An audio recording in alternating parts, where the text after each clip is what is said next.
So on today's episode of Mental Health, I've got my fellow African colleague by the name of Richmond, and we're going to be talking about his mental health during the lockdown, the highs, the lows, the good, the bad, the ugly, and yeah, we're just going to get into it. So, Richmond, overall, how has your mental health been during the lockdown? My mental health being during the lockdown, I think like most people, it's been very difficult actually. It's been quite hard at times to sort of comprehend what's going on, to comprehend how, to even think about how I'm going to kind of get through. There were times when I found it quite difficult to think how I was going to get through the day, especially in the early days. But now I think I've found a way to kind of cope with it. And so overall, I think it's good. But initially, it was quite bad. It wasn't very good. So let me take you back to I think February 2020, and there was this whole buzz about, oh my God, there's a coronavirus. What was your first initial? Did you think I think did you think it was a whole loop of garbage? Do you think it was some made of fairy tale?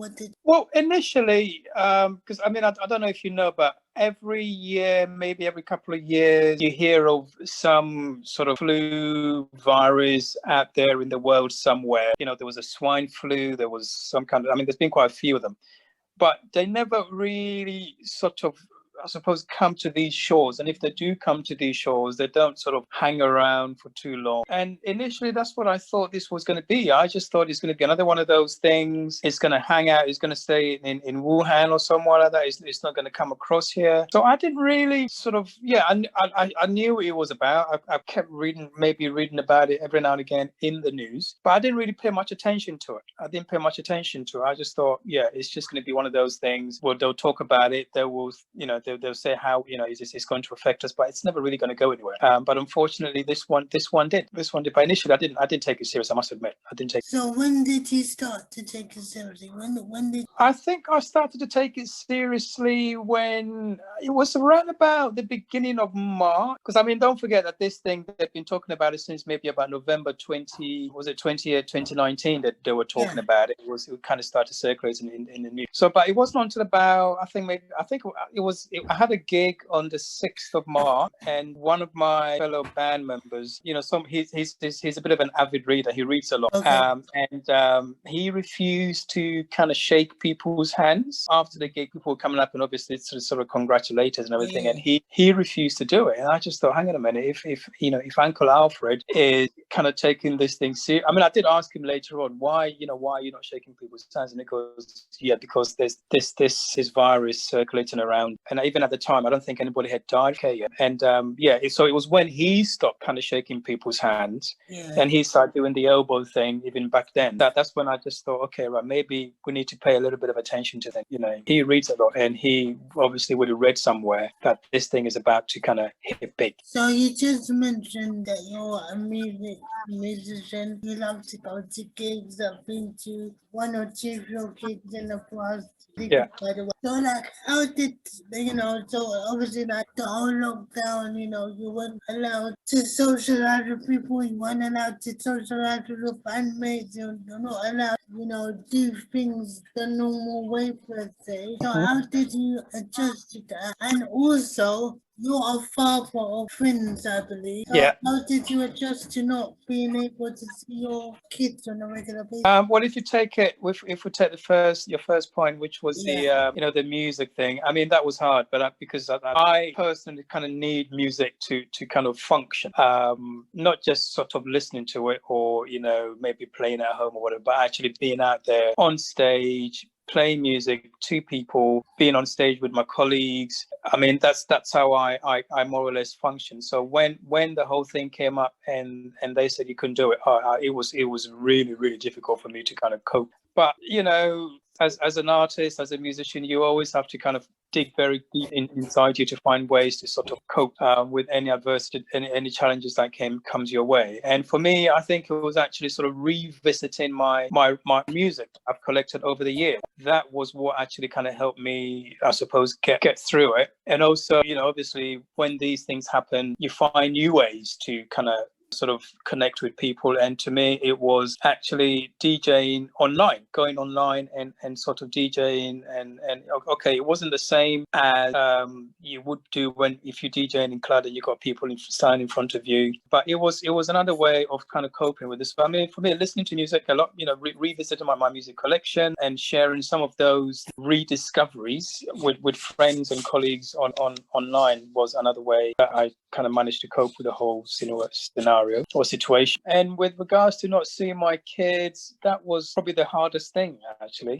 Luckily for me, one of them was sort of living with me at the start of the pandemic. I had some kind of connection with him, with at least one of them. But the other one who was living with his mom, I didn't really see very much. But yeah, it was hard. It was hard, and it's still very hard because I still can't really sort of see them because they're still at their mom's, and Louis kind of moved out to his mom's. Okay. To be with his brother, because it was quite hard for him to be kind of living here and his brother being at his mom's. Being an old man as I am, I wasn't as excited. So he moved back to his mom. So I don't really see them that much. But it's getting better. It is getting better, and hopefully with the way the lockdown measures have been kind of eased, it will be a lot easier to kind of start reconnecting with them again. So you said back then, or just a while ago, that it was hard for you, like if you didn't have music. So it would have been difficult. Yeah, so in terms, I want to down that discussion a bit. So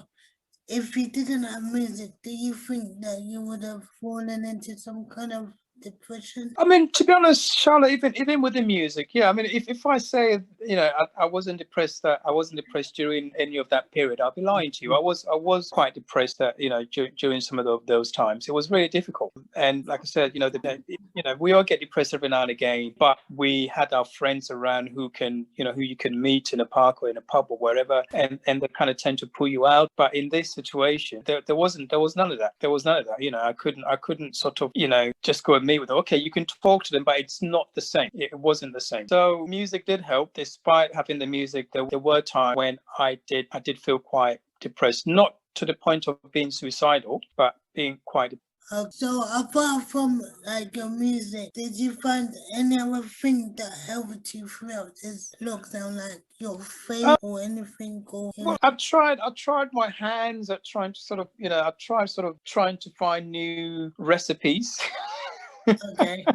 New food kind of things to cook. I suddenly also kind of realized that I had quite a number of books which I hadn't read. Okay. So that was something else that I kind of did. I did quite a lot of reading. I also tried my hands at maybe kind of trying to play the piano, because I don't play the piano because I thought, okay, right, I've got all this time on my hands. It was basically trying to keep busy, really kind of trying to do anything that to kind of keep myself busy. I was going for very, very long walks in the evening when I was supposed to be kind of, I would just kind of, I don't know, put on all my protective gear and go out for very, very long walks. But it was mainly at night time. Yeah, so apart from, the music, there was also, like I said, a bit of cooking, new recipes, reading, learning to play new pianos, and also kind of generally just thinking about life, just thinking about the way I've been leading my life, all that kind of running around, rushing around. When you're suddenly being told that you can't go about doing the stuff that you normally do, you have to kind of sit down and think about the way you've been going about your life. So there was a bit of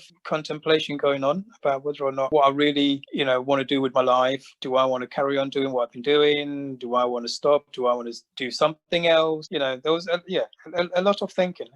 So one of the things I was want to touch on, because this is about mental health, and we touched on it a bit previously, but so why do you think there is such a lack of awareness in mental health when it comes to the BAME community, and what can we do to promote mental health in the BAME community? I mean, I can only speak from my perspective as somebody who wasn't really born. I wasn't born in this country. I was born in Ghana. Okay. And in Ghana, mental health is not something that is recognized as an illness. It's seen as if somebody's got mental illness, then it's like, oh, this person is being cursed, or they've done something wrong, or their mom and dad did something wrong, or this. It's just generally everybody's seen as somebody who's cursed. And so if anybody like that, people tend to kind of stay away, or they will try and kind of take them to some sort of, to a church to be exorcised or something like that. And I suppose that's all because due to lack of education around the whole issue of mental illness. And I think even to this day, we don't really have much. We don't really know much about mental illness. We haven't looked into it as much as it's been looked into it in the West. So yeah, I mean, I think to get around that, we do need to recognize that it's not because this person has been possessed by a devil, or because they've been cursed or whatever. That it's a natural illness. It's not as we think it is. And until we start doing that, I don't think anything is going to change. I mean, every time I go to Ghana, I'm still shocked. I'm still shocked at the treatment that some people who have quite clearly got mental illness are treated. And also, in a nutshell, how are they treated over there for people? Oh God, it's awful. They are treated awful. I mean, if you go to, they don't even call it mental health hospital. They call it an asylum. Where they send them. They call it an asylum. And when you go there, it's really shameful. Nobody really looks after them. There's no treatment going on. They're quite often kind of put housed in very poor conditions. Some cases it's even much worse. They'll be better off in a prison actually than in what you would call a mental health hospital. There's no attempt to actually kind of treat them. I mean, obviously, if you come from a very rich family, then they can afford to sort of get you the professional help that you need. But if you're not from a rich family, then you'll be lucky to even end up at these really terrible asylum places. You'd be more or less roaming around the street. So some of them kind of completely stark naked. It isn't good. It isn't good. And also, I think within the Black and minority ethnic groups, we brought up to be kind of, to be strong and not to show any sign of weakness. So even if you are, or if you're not if you're feeling mentally unwell, you don't feel like confiding in somebody that I'm feeling really depressed, because they might feel that you're not strong enough, or you're not strong as you should. And that again needs to be addressed. That just because you feel a little bit depressed does not mean that you're not strong in other ways. Yeah, that was my next question actually, because so there might be some people that are listening to this thinking, well, there's some people out there that are just playing the system, or there are some people out there that are not they're not as depressed as they out that they are. And also there could be some people out there that say, well, instead of them going to the doctors and getting, and the doctor prescribing them pill or medication, can do other exercises like singing, walking, writing, going out in nature. So what's your opinion on that? What's my opinion on just other forms of medication? I mean, we all know that if you go out for walks, if you do exercises, that all kind of helps with your mental health, But like I said, unfortunately, we don't even recognize it. Some countries don't even recognize it as an illness. So the idea of even kind of looking into other forms of treatment doesn't even come into it yet. But we do know that medication is not a be all and end all for when it comes to mental illness. Keeping yourself active, learning new things, talking. There is, it doesn't have to be a pill. It can be just talking. It could sometimes it's just sitting down and talking to somebody might be a better solution than actually being given a pill. So I'm all for it. I'm all for any type of medication that doesn't actually involve sticking a tablet down your throat. So can you pinpoint a very, very high point during the lockdown and a very, very low point for you? Oh, I mean, the low point, the lowest point for me was when I actually got a telephone call from my manager to say to me, okay, you're not going, don't come into work. We're not going to go into work. And I was like, what do you mean we're not going into work? He goes, well, that's it. You know, we are in lockdown. I mean, this was even before the government actually announced the lockdown. Yeah. You know, Haringey actually went into lockdown, I think, a week before the lockdown actually Yeah. started or something Yeah. like that. So that was a really, really, really low point for me. A high point, I don't know. I mean, I can't really say that there has been a high point during the whole thing. I mean, I thought it might have been when they said, I think it was sometime in August or sort of maybe on or the 4th of July when they said we can all go out and sort of start mixing again. And I think they opened the pubs and all that kind of stuff. I thought, okay, this could be a high point, but actually, again, it wasn't a high point. I just thought, nah, all that this is going to do is just going to bring about more, you know, more infections. You know, I don't know. I don't know. I can't say that there has been a high point, in all of this. What about you being alive? That's a high point. That's a lie. Yeah. It's a good point. It's a good point. It's a high point, I suppose. Yeah. If you're looking at it like that, I didn't really. None of my family actually kind of got the virus and died from it. I have some family members who kind of got it, but fortunately they didn't die for it. So I mean, there have been kind of lots of points which I can say, okay, this was good, this was, but you know, it's difficult. It is difficult. But yeah, you're right. I am alive, and that should be celebrated. Yes. And so the last one before we wrap up. So to anyone, listening in any part of the world and they're going through some kind of mental health, depression, anxiety, and they feel isolated and they just don't know what to do, what would your advice be to them? I would say don't suffer in silence. Just kind of reach out to people. I mean, I'm sure everybody. Well, maybe I'm speaking out, but I'm sure everybody has someone that they can maybe call and have a chat with. And if they can't, then there are there are sort of agencies like the Samaritans or Mind or something that you can call and have a chat with. But really don't suffer in silence. Reach out to somebody, and I would say that to everybody else as well. Just try and think about your neighbors. If you haven't seen anybody for such a long time, just pick up the phone and call them and see check on their welfare. But yeah, particularly for the ones who are kind of going through some sort of an episode, don't suffer in silence. Reach out. There is always someone that you can talk to. And just one other last question.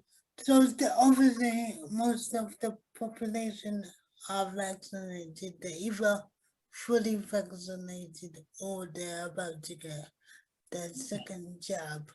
Mm-hmm. So do you think that this will end it now, or do you think there'll be another rise come winter? Because that's what they're saying, isn't it? That come winter, it's gonna all flare up again. Yeah, I mean, like I said, since I mean, was it last Monday that they said that everything is open? I was very unhappy about that decision. I mean, I think personally, yeah, I'd kind of gotten used to wearing the mask, and I think most people have gotten used to wearing the mask. And yeah, you could maybe giving people a bit more freedom, but I think to say that the mask should completely come off and it's no longer necessary when you go into the shop, I think that's a bad decision. And I don't know. I think because of because of this advice, I won't be surprised if there is another kind of rise in the infection rate come September, October time. And also the other thing is this whole Euro finals, the semi-finals and the finals.